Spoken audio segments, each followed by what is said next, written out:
Walau tak diunggulkan, timnas Indonesia berhasil mencatatkan hasil positif pada laga perdana babak ketiga kualifikasi Piala Dunia 2026 dengan menahan imbang Green Falcon 1-1.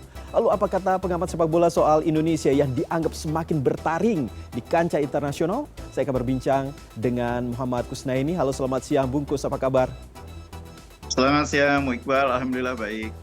Bungkus, langsung saja ini, secara keseluruhan bagaimana Anda melihat permainan Indonesia semalam? Apakah komposisi pemain, pola dan juga strategi yang diterapkan Sintayong ini terbilang cukup berhasil begitu untuk menandingi Arab Saudi yang jauh sekali urutannya dibandingkan dengan Indonesia? Iya, kita tahu bahwa Arab Saudi ini kan termasuk salah satu tim elit Asia ya. Jadi hasil yang kita dapat semalam itu menurut saya apapun situasi di lapangan harus kita apresiasi, yang menunjukkan bahwa kita meskipun mungkin secara permainan masih di bawah Arab Saudi, tapi secara hasil sudah sangat baik. 1 poin kita bisa bawa pulang dari kandang Arab Saudi, ini menunjukkan bahwa permainan kita semakin baik, semakin mampu menghadapi tim-tim yang secara peringkat sebetulnya jauh di atas kita. Cuma memang kalau kita bicara soal teknis, masih banyak PR yang harus kita catat, yang harus dibenahi oleh Coach Sintayong untuk menghadapi laga kedua nanti melawan Australia. Karena laga kedua nanti menurut saya akan jauh lebih berat bagi timnas Indonesia, karena tekanannya pasti akan sangat berbeda. Australia yang di pertandingan pertama pasti akan bermain jauh lebih bersemangat, jauh lebih bermotivasi, jauh lebih rangginas mungkin ya, untuk berusaha mengamankan poin, karena mereka tidak boleh lagi kehilangan poin untuk menjaga peluangnya lolos. Sementara Indonesia justru dengan ekspektasi publik yang semakin tinggi setelah mendapatkan 1 poin di Arab Saudi, ini tekanannya dari penonton akan semakin besar. Jadi memang ini pertandingan yang kedua ini akan jauh lebih berat bagi timnas Indonesia. Oke, sebenarnya apa kelemahan dari timnas Indonesia sendiri jika nantinya akan melawan Australia? Iya, yang pertama kita tahu bahwa meskipun kita bisa menahan imbang, tapi secara permainan, secara statistik kan terlihat bahwa kita ini masih kurang mampu banyak memberikan ancaman ya. Kita masih di bawah di bawah tekanan secara keseluruhan dalam permainan tadi malam. Jumlah statistik peluang yang didapatkan oleh lawan juga jauh lebih banyak, penguasaan bola juga lebih baik. Dan kita masih lebih banyak didikte secara permainan oleh lawan.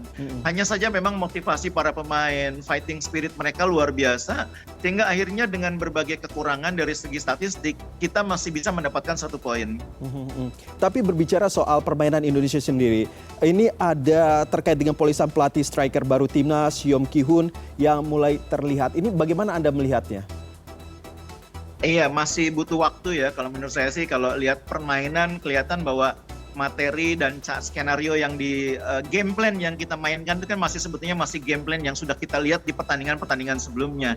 Dan perbaikan di lini depan meskipun sudah terlihat, tapi masih belum cukup untuk bisa membuat timnas kita lebih tajam, lebih mampu bersaing ya dengan tim sekelas Arab Saudi. Jangan lupa bahwa Arab Saudi dan Australia itu kelasnya sudah kelas Asia. Sehingga menurut saya polesan dari pelatih baru di timnas kita ini harus lebih intens lagi, harus lebih masif lagi, sehingga kita berharap di masa depan, di pertandingan-pertandingan selanjutnya, ketajaman di depan itu tidak hanya sekedar mampu merepotkan, tapi harus bisa berujung kepada terjadinya gol. Nah, selain itu juga masyarakat Indonesia menyoroti debut Martin Paes di timnas. Ini bagaimana Anda melihatnya? Walaupun tadi malam itu sempat ada blunder begitu, kalau Anda melihat dari penampilannya sendiri seperti apa? Iya, secara permainan kita melihat bahwa Martin Paes memang kiper yang kelasnya memang cukup tinggi ya. Pengalaman dia bermain di Liga Amerika, pengalaman dia bermain di Liga Belanda, banyaknya kesempatan yang dia pernah dapatkan bermain melawan pemain-pemain top, terlihat membuat dia kepercayaan dirinya sangat tinggi ya ketika mengawal gawang. Penjaga gawang itu nomor 1 adalah kepercayaan diri ya. Meskipun ada sedikit momen di mana kepercayaan dirinya mungkin terlalu besar, tapi secara keseluruhan kepercayaan diri Martin Paes di pertandingan perdananya bersama timnas ini sangat baik. Membantunya cepat beradaptasi dengan timnas, membantunya membuat lini pertahanan menjadi lebih tenang. Kiper itu nomor 1 harus percaya diri, dan Martin Paes punya itu ya, punya kepercayaan diri. Di samping memang dia punya skill yang sangat baik, punya pengalaman yang saya bilang tadi sangat baik, main di liga yang cukup tinggi, cukup berkualitas, dan itu menurut saya sangat besar manfaatnya bagi perkembangan timnas kita. Tapi kalau secara keseluruhan, bagaimana Anda melihatnya timnas Indonesia ke depan dengan langkah yang dilakukan oleh Sintayong? Iya, kita harus cukup bersabar melihat tim ini berproses ya. Di kualifikasi ini menurut saya ini ujian yang bisa dibilang sebenarnya bagi kualitas timnas. Dengan materi yang ada memang kita harus bisa membuktikan kita bisa bersaing di kualifikasi tahap ketiga ini ya. Dengan materi yang sudah semakin baik, dengan pemain naturalisasi yang sudah semakin banyak, kita harus melihat timnas ini mampu bersaing lebih dari sekedar menjadi peserta di kualifikasi ini, tapi bisa menjadi salah satu kandidat yang lolos dari kualifikasi ini. Nah, sekarang tinggal PR-nya adalah bagaimana Coach Sintayong menyempurnakan puzzle yang sekarang ini masih kosong di timnas, yaitu pemain yang bisa menjadi andalan di lini depan. Kalau puzzle-nya sudah terisi nanti oleh pemain depan yang berkualitas, sebetulnya tidak ada alasan lagi kita tidak mampu bersaing di Asia ya. Tapi kalau Anda melihat sendiri seperti apa puzzle yang baik begitu yang bisa membuat Indonesia ini semakin kuat? Iya, pemain depan yang mampu tidak hanya sekedar menjadi pemain yang bekerja sama di dalam tim, tapi bisa menjadi andalan mencetak gol. Rafael Struijk itu maupun Orat Mangun itu sudah mampu bermain dalam tim ya, sudah mampu berkontribusi untuk permainan tim. Tapi kita butuh striker yang konsisten mencetak gol demi gol, bisa menjadi andalan di lini depan, sehingga kita tidak lagi kesulitan menghadapi lawan dalam situasi apapun mampu mencetak gol ke gawang lawan. Karena saat ini problem kita di situ. Kita mampu menghadapi tim-tim kuat, kita mampu mengimbangi tim-tim kuat. Tapi kadang-kadang produktivitas gol kita agak terbatas. Kadang-kadang kita di lini depan tidak punya pemain yang mampu menyelesaikan beberapa peluang dan akhirnya kita tidak bisa mendapatkan gol yang kita butuhkan untuk memenangkan pertandingan. Nah, pemain seperti itulah yang kita butuhkan untuk hadir di timnas saat ini. Dan satu lagi soal masalah mental. Mental ini selalu menjadi topik atau pembicaraan bagi warganet terkait dengan mental dari para timnas ini.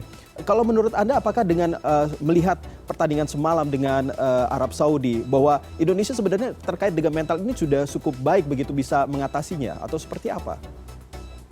Iya, kita harus jujur mengakui bahwa main di kandang Arab Saudi itu kan tidak mudah ya. Bahkan di masa yang lalu kalau kita main di kandang Arab Saudi, seringkali kita kalah cukup banyak ya. Kali ini kita bermain di kandang Arab Saudi dengan pemain-pemain yang bisa dibilang berbeda dan beberapa pemain diantaranya masih baru. Tapi mereka tampil tetap tenang, mereka tampil mampu mengimbangi Arab Saudi. Itu sudah merupakan perkembangan yang sangat signifikan dari sisi mentalitas. Ya memang kita belum bisa menang, harus diakui. Karena memang prosesnya ini kan seperti yang saya bilang tadi, kita ini bertahap kan mendapatkan tambahan pemain dan pemain-pemain yang baru bergabung itu yang beberapa diantaranya bisa dibilang capsnya masih kurang dari 10 ya. Pemain seperti Martin Paes baru 1 kali main, kemudian Tom Hai itu juga capsnya masih kurang dari 10. Itu sebetulnya dalam konteks permainan mereka tuh masih dalam tahap adaptasi. Jadi kita harus cukup sabar melihat pemain-pemain ini menyatu dengan permainan tim dan menjadi bagian dari tim, menjadi pemain yang bisa berkontribusi untuk tim. Jadi kita juga jangan terlalu cepat membuat judgement terhadap mereka yang bisa dibilang masih bagian dari bisa dibilang masih pemain baru lah di dalam tim, dan kita harus memberi ruang bagi mereka untuk beradaptasi lebih lama lagi. Bungkus, terakhir terkait dengan prediksi Anda terkait dengan Indonesia nantinya akan melawan Australia, apakah Indonesia dengan modal yang ada ini bisa tetap bertahan minimal seri begitu untuk menghadapi Australia nanti? Kalau lawan Australia targetnya menurut saya bukan seri, harus menang ya, karena ini main di kandang sendiri. Dan di pertandingan lawan Australia kita nanti bisa bermain lebih lengkap ya, ada Justin Hubner sudah bisa main, mudah-mudahan pemain yang lain juga semua dalam keadaan fit untuk bermain. Nah kalau kita skuadnya lengkap, saya pikir main di kandang sendiri menghadapi Australia targetnya kita tidak boleh hanya sekedar imbang. Kalau mau lolos dari kualifikasi ini harus menang lawan Australia. Bukan berarti kita meremehkan Australia, bukan. Tapi kalau kita bersaing dalam situasi seperti ini, kita mau lolos dari tahapan ini, ya harus menang pertandingan di kandang ya. Apalagi Australia kemarin di pertandingan sebelumnya kan terbukti juga tidak terlalu superior ya, menghadapi Bahrain mereka kalah di kandang. Jadi tidak boleh ada pemikiran cukup hasil imbang lawan Australia. Kita harus menang lawan Australia.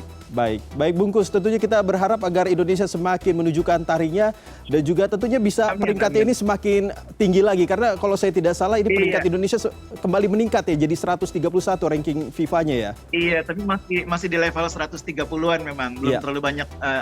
Mudah-mudahan nanti tahun depan sudah bisa di atas 90-an lah. Amin. Baik Bungkus, terima kasih sudah berbicara dengan kami di siang hari ini. Sama-sama Bang Iqbal.